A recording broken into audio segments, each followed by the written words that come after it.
మిత్రులకు శుభోదయం. నేను మీ శ్రీభిలాషి JS Bavajan. JSB with you YouTube ఛానల్లోకి స్వాగతం. ఉమ్మడి చిత్తూరు జిల్లా పరిధిలో మామిడి సీజన్ ఇప్పటికీ 90% పూర్తయింది.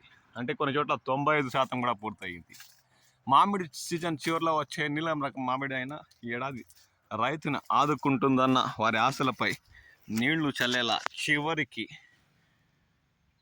చిత్తూరు జిల్లా పుల్చల మండల పరిసర ప్రాంతాల్లో అత్యధిక ధర 30,000తోనే ముగిసిందని స్థానిక రైతులు పేర్కొంటున్నారు.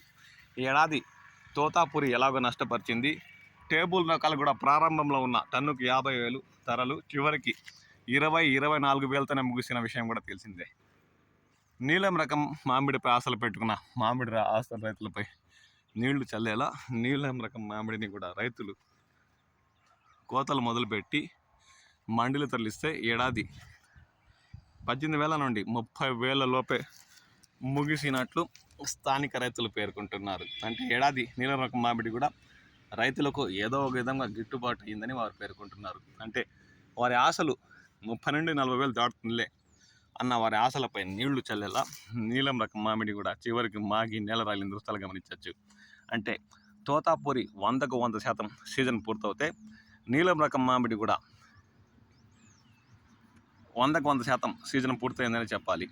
అయినా నీలం రకం మామిడి 30 నుండి 40,000 దాటుతున్న రైతుల ఆశలపై నీళ్లు చల్లేలా చివరికి టన్ను 30,000 అత్యధిక ధర పలుకుతూ ఈ సీజన్కి బాయ్ చెప్పేసిందని రైతులు పేర్కొంటున్నారు.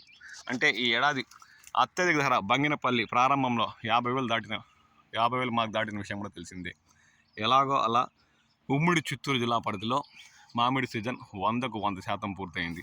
అంటే 1/2 రైతుల నుండి కొనుగోలు చేసిన తోటల్లో వ్యాపారస్తులు ఇంకా తోతాపూరి రకాన్ని అలాగే ఉంచేసుకున్న దృశ్యాలు కూడా పలు చోట్ల మనకు దర్శనమిస్తున్నాయి. అంటే 1 నుండి 5% మాత్రం వరకే తోటల్లో వ్యాపారస్తులు కొనుగోలు చేసిన తోతాపూరి మనకు దర్శనమిస్తుంది. అది కూడా ఈ నెల 12 నుండి 15 తేదీలోపు పూర్తయ్యే అవకాశాలు ఉన్నాయి.